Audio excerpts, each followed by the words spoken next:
Hey, what's up, fellas? How you doing, man? Antonelli here.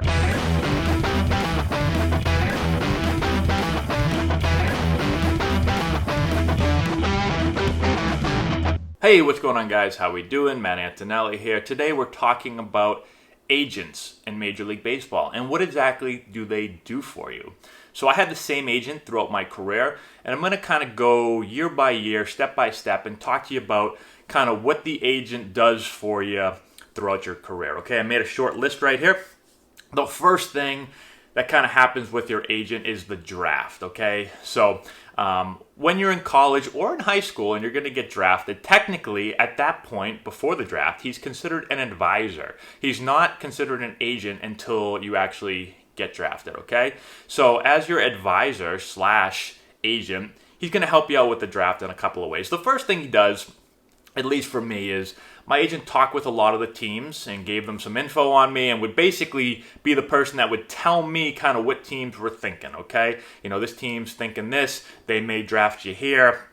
Does it really matter? I don't know if it really matters because I just going to wait until, I get drafted. But one thing that it can help with is if you're somebody, whether you're a high school player or maybe you're not a senior in college, signability concerns can be something. So if you're in high school, right? You have, and let's just say you have a big scholarship to like Vanderbilt. Well, then you may end up wanting to go to college even if you get drafted. And so teams are debating, should we take this guy? What round should we take this guy in? Will he sign with us or is he going to go to Vanderbilt? And so your agent is kind of someone that is going to help, obviously, talk to these teams and tell them, listen, this is how much, whether it's monetary, maybe it's just money. This is how much money it's going to take. If you sign him, you got to give him this much or else he's going to college. He's going to Vanderbilt. Or maybe you're in college and they say, you know what? If you don't sign him for this much money, if you don't give him this much money, he's going back for his senior year. Whatever the case is, okay? So he's going to be someone during the draft process that's going to be able to talk to teams, get an idea of who's looking at you, where they're thinking about drafting you, and then they're going to be able to, or he's going to be able to talk to teams about will you sign or not if you actually get taken there, okay? And that happens a lot, especially kind of, maybe not so much in the first round. Usually if you get drafted in the first round, you're signing. I mean, most guys. There have been guys that haven't, okay? So this does happen in the first. But especially as you get a little bit later in the draft, this can really happen a lot, okay? So that's the first thing that kind of happens. And then when you get drafted, so when I got drafted by the Padres, they came in quickly and wanted to negotiate. And so my agent kind of helped me negotiate that signing bonus, okay? And so I've told my story once before on here, but the Padres offered me about $30,000 less than what is considered slot value. Slot value is just the value they basically give that draft position, okay? And so the Padres offered me $30,000 less than slot value. And so, if I didn't have an agent, I'm going to have to decide what to do there. Do I just take do I take the $30,000 less and just sign and be happy? Do I, fight back for more? What do I do? And so, I have no experience with the draft. And so I basically let my agent handle it. And he came in and said, no. And he actually said, all right, we want to sign for $30,000 over slot value. And then, they went to negotiating and talking on the phone, basically, back and forth. And then we came up with slot value, okay? So they fought for a long time, and it was just slot value. So maybe I could have done that for myself. Maybe I could have just said, hey, I just want slot value, fair value, and get it done with, and we're done. But I didn't have an agent, and so they're the ones that talk it over and yell at each other or whatever they do. I don't know how they do it. And then we decide on the signing bonus, okay? And I signed for slot value, boom, and I went and played, okay? So that's the first thing with the draft that your agent's gonna do. The second thing, equipment and gear. So once I got signed, I needed some equipment and gear. I needed glove and batting gloves and bats and cleats and all that stuff, okay? And so my agent's the one that helped me get these type of deals. So basically you get sponsored by a company. And so I ended up signing with Nike. So I signed a contract with them where basically it was a head-to-toe contract. So they would supply me with everything I needed. So cleats and shirts that go underneath like this, long sleeve and short sleeves, and batting gloves and bats and all that stuff, sliding shorts and everything that's not team apparel like a jersey or game pants or a helmet or something like that. But everything else, turf shoes and running shoes and all kinds of stuff, okay? He helped me negotiate those deals. And so I had a lot of companies were kind of sending me stuff, but he's the one that talked with Nike and figured out exactly what I'm going to get paid. Now, I didn't get paid like cash because I wasn't that good, but I did get paid merchandise. So every year I had like Nike money where I could basically go into a Nike store, or I could go onto Nike.com and I could buy whatever I wanted with that Nike money. Okay, so he negotiated that deal for me. And then when Nike no longer wanted me after like 5 years, because they said, man, you stink. You haven't been in the big leagues long enough, right? We want A-Rod, not you. I said, okay. So then he negotiated me an Under Armour deal. All right, so then I switched to Under Armour. So that was his job, and he did a really good job at that. What else? Card deals. Okay, card deals. I got deals with different card companies, like baseball cards, where I would basically sign and get paid to do that. Okay, and he was the one that set all those up. And they could be a decent amount of money. I don't know exactly. I didn't keep track of like exactly how much money I made from card deals, but I remember like one card deal I think was like $10,000, and another one was probably like $5,000. And so it's a lot of money to literally just sit there and sign your name. And how it works is basically in spring training, it would usually happen in spring training, whatever card company, Bowman or Topps or whoever, I don't even know who the card companies are anymore, but they would have a representative come in and they'd sit down with you in your hotel room and you wouldn't know them at all, and you'd be like, hey, how you doing? Nice to meet you. And he'd come in with these just tons and tons of boxes of cards. And so he would open the box and take the cards out, and all his job was to slide you a card. So he'd slide you a card, you'd have your pen, you'd write your name, boom, slide it back to him, he'd slide you another card. Write your name, slide it back to him, slide you another card. And you would do that for like 5,000 cards. I mean, it was times where it took me 5 hours to do. I literally sat there for like 5 hours straight. And by, probably 2-3 hours in, your hand's hurting so bad, you just keep going. And then, if you got to say, hey, can I take a break here for a minute, man? This is really exhausting. Take a break. And then you get right back to it, okay? And you just do that literally for like 5 straight hours. Sometimes it was shorter. Sometimes you'd have smaller deals. But I had some really big ones where I had to sign a ton of cards.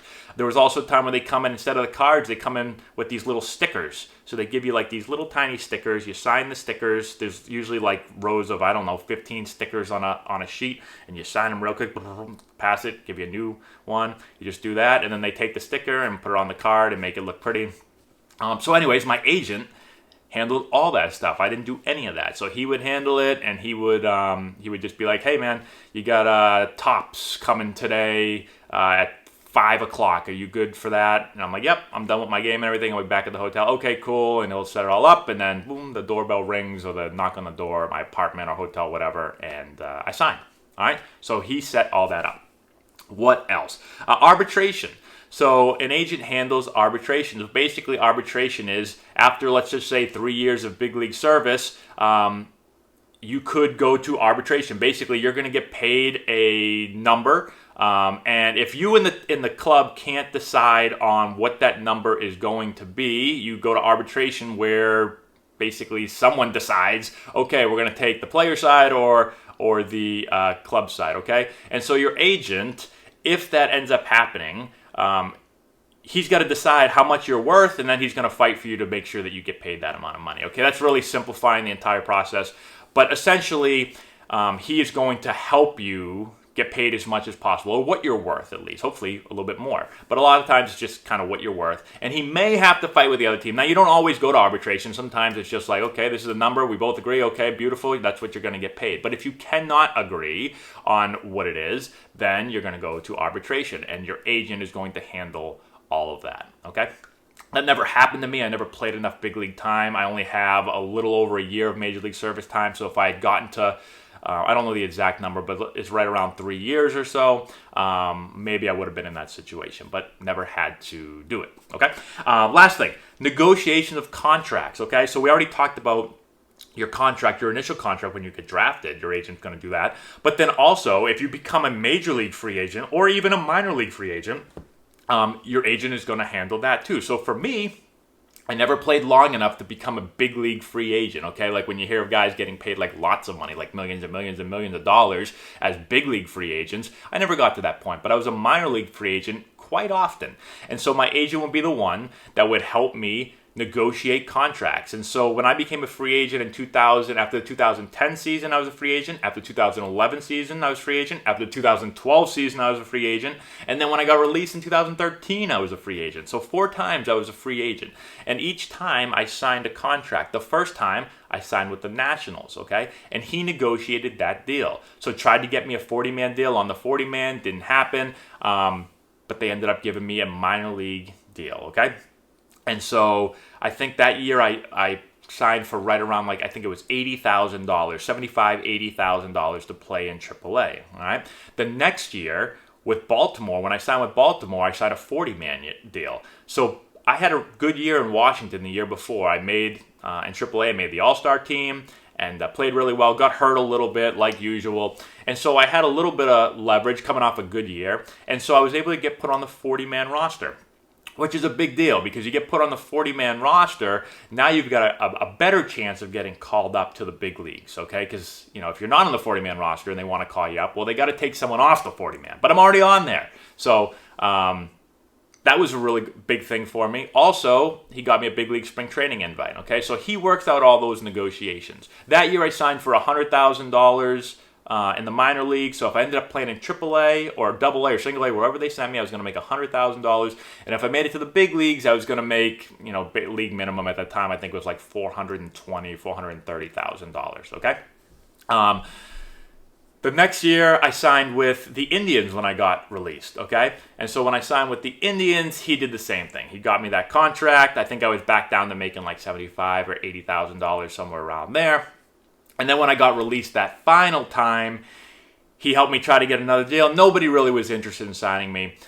There were some independent ball teams that wanted to sign me, but I decided not to do that, okay? So he's the one that worked through all those negotiations. And if I was a big leaguer, it'd be the same thing. Now, you hear it all the time, you know, major league free agent, and they're getting all these offers in the offseason. You know, the agent is the one that is handling all that stuff. He's gathering all the information. He's negotiating a salary, and then he's reporting back to the player and saying, well, this is what we got, this is how much we got from each team, what do we want to do? Okay, so he's kind of like the middleman that's going to work. You know, obviously he's representing the player, and he's going to go back and talk to ownership of the front office of the team until there's finally a deal done. Okay, so those are basically all the things that an agent does, at least all the things that I can think of. Now, an agent typically gets paid 3 to 4% of your signing bonus, and then any major league contracts that you sign. So when I signed those minor league contracts, I didn't have to pay my agent anything. When I played in the big leagues and got league minimum, I didn't have to pay my agent anything. Okay, all I had to pay him was 3 to 4% of my signing bonus. Ended up being around $60,000 to $65,000. And then if I became a major league player for a longer period of time and ended up signing a big contract, I would have had to pay him 3 to 4% of that contract as well, okay? And I think that's probably where most agents are. There may be some 5%, I don't know. But mine was always in like that 3 to 4% range, all right? So hopefully that helps you guys out. Let me know if you have any questions in the comment section below. Subscribe to the channel, give the video a thumbs up, share with all your friends, all that good stuff, and we'll talk to you later.